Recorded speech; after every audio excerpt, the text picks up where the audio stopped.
उसकी माँ और दादी कशीदाकारी करती थी। ठीक है, इला की जो माँ थी और जो दादी थी वो कशीदाकारी करती थी।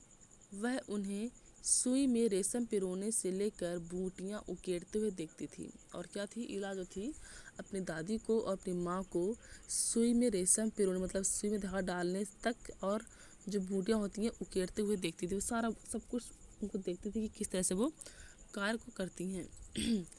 न जाने कब उसने कशीदाकारी करने की ठान ली और उसने उनको देखते ही देखते न जाने कब उसने ये ठान लिया कि उसे भी क्या करना है, कशीदाकारी करनी है। यहाँ भी उसने अपने पैर के अंगूठों का सहारा लिया और इस काम में भी उसने क्या किया, अपने पैरों के अंगूठे का सहारा लिया।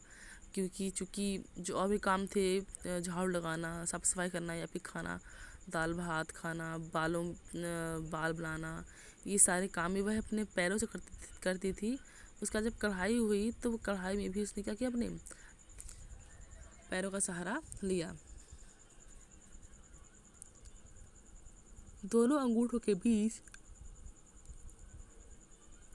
सुई थामकर कच्चा रेशम पिरोना कोई आसान काम नहीं था, पर कहते हैं ना, जहाँ चाह वहाँ राह।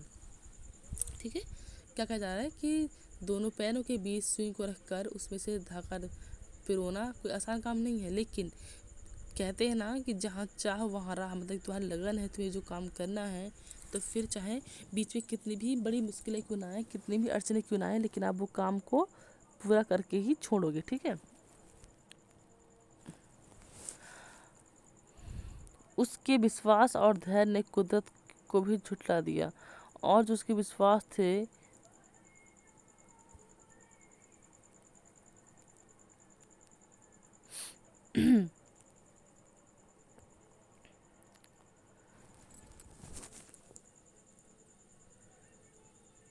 उसके विश्वास और धैर्य ने क्या किया, कुदरत को भी झुठला दिया। 15-16 साल की होते होते इला कठियावाड़ी कशीदाकारी में माहिर हो चुकी थी। कितने साल की उम्र में, 15-16 साल की उम्र में। ठीक है, काठियावाड़ी और कशीदाकारी काम में वह माहिर हो चुकी थी। इन परिधान किस वस्त्र पर किस तरह के नमूने बनाए जाएं, कौन से रंगों से नमूना खिल उठेगा और टाँके कौन से लगे, यह सब वह समझ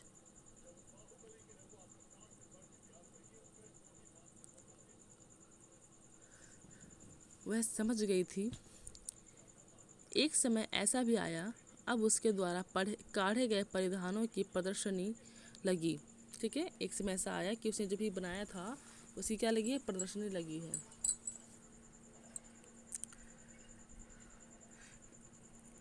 इन परिधानों में काठियावाड़ के साथ साथ लखनऊ और बंगाल भी झलक रहा था। और इन काठियावाड़ों के साथ साथ लखनऊ और बंगाल भी झलक रहा था। इला ने काठियावाड़ी टाकों के साथ साथ और कई टाके भी इस्तेमाल किए। पत्तियों को चिकनकारी से सजाया। ठीक है, चिकनकारी एक डिजाइन का नाम है। ठीक है, कढ़ाई का एक नाम है, तो उसे उनको चिकनकारियों को पत्तियों से सजाया, पत्तियों को सजाया। ठीक है, चिकनकारियों से। डंडियों को काथा से उभारा था। इला के पशु पक्षियों की ज्यामितीय आकृतियों को कसूती और जंजीरों से उठा रखा था। पारंपरिक डिजाइनों में यह नवीनतम सभी को बहुत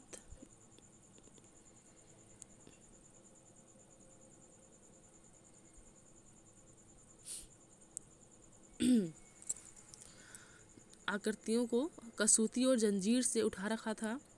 पारंपरिक डिजाइनों में यह नवीनता सभी को बहुत भाई। इला के पांव अब रुकते ही नहीं, आंखों में चमक, होठों पर मुस्कान और अनोखा विश्वास लिए वह सुनहरी रूपहली बूटियाँ उकेरते थकती ही नहीं।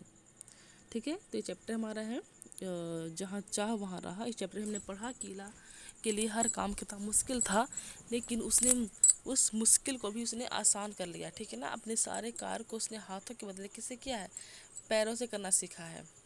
तो इस चैप्टर की स्टोरी कंप्लीट हो चुकी है। अब इस चैप्टर के हमने जो वर्ड मीनिंग थी वो हमने कर लिए हैं, लेकिन आपके सामने मैं फिर से लेके आई हूँ आपको दिखाने के लिए, जहाँ पे जिस बच्चे की प्रॉब्लम मिस्टेक हुआ उसे सुधार सकता है। उसके बाद इस चैप्टर के हम करेंगे प्रश्न उत्तर और MCQ।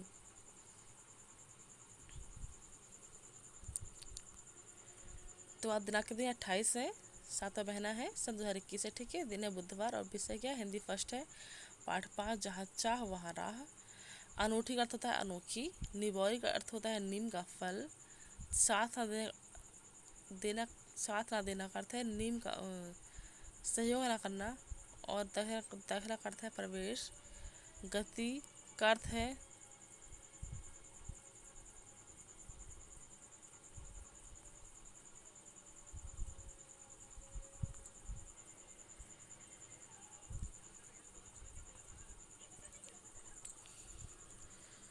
गति का अर्थ है चाल। फुर्ती का अर्थ है चंचलता। और कशीदाकारी का अर्थ है कशीदी कढ़ाई अर्थात बेल बूटेदार वाली, ठीक है। उसके बाद फिर आपका आता है खाली स्थान भरो। ये आपके फिलअप्स हैं। जो शब्दार्थ है ये हमने कर चुके हैं। तो शब्दार्थ के नीचे आप क्या करोगे, सेकंड डालोगे, ये डालोगे खाली स्थान भरो, आपको वो करना, उसके नीचे जस्ट नीचे करना है, ठीक है।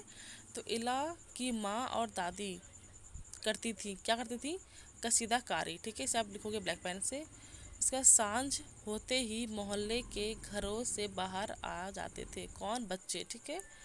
और मलमली धोती के नीचे अंडरलाइन का बादामी रंग खिल उठा था। इला की हिम्मत की अनूठी मिसाल है।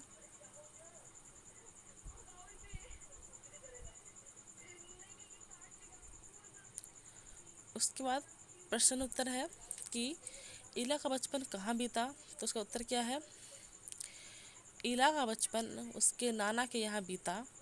प्रश्न नंबर 2 है, इला ने कौन सी कक्षा तक पढ़ाई की थी। तो इला ने 10वीं तक पढ़ाई की थी, परंतु 10 पास नहीं हो पाई थी। उसके बाद है फिर इला ने कशीदाकारी किन से सीखी थी। इसका उत्तर क्या है कि इला ने कशीदाकारी अपनी माँ और दादी से सीखी थी।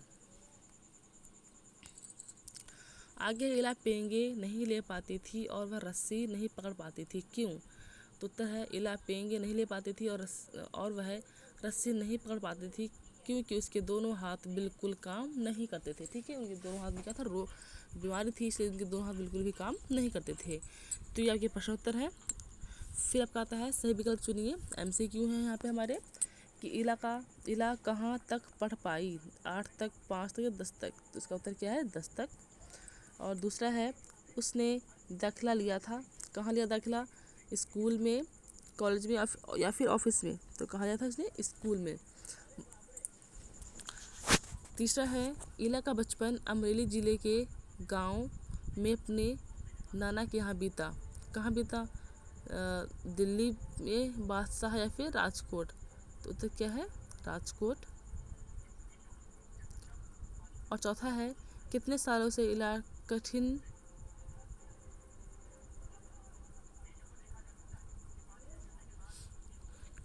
से इला काठियावाड़ी कशीदाकारी में माहिर हो चुकी थी।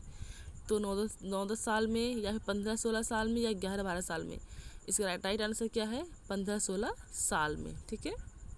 उसके बाद फिर आपका आता है एक शब्द में उत्तर दीजिए। इसमें आपको एक शब्द में उत्तर देना है, जिसे हम कह सकते हैं अति लघु उत्तरीय प्रश्न या वेरी शॉर्ट क्वेश्चन आंसर।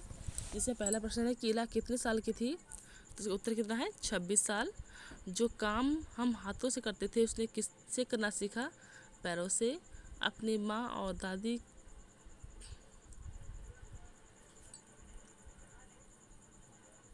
उसकी माँ और दादी क्या काम करती थी। तो उत्तर क्या है, कशीदाकारी, ठीक है। तो ये आपका आज का वर्क है। इसे आपको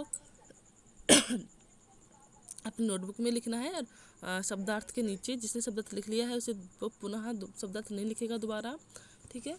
और लिखते समय राइटिंग का विशेष ध्यान दीजिए। और ये चैप्टर हमारा पाठ 5 जहाँ चाह वहाँ राह, ये चैप्टर हमारा कंप्लीट होता है। इस चैप्टर में प्रश्न उत्तर, शब्दार्थ, MCQ और खालिस्तान सब कुछ कर लिया है, ठीक है बेटा।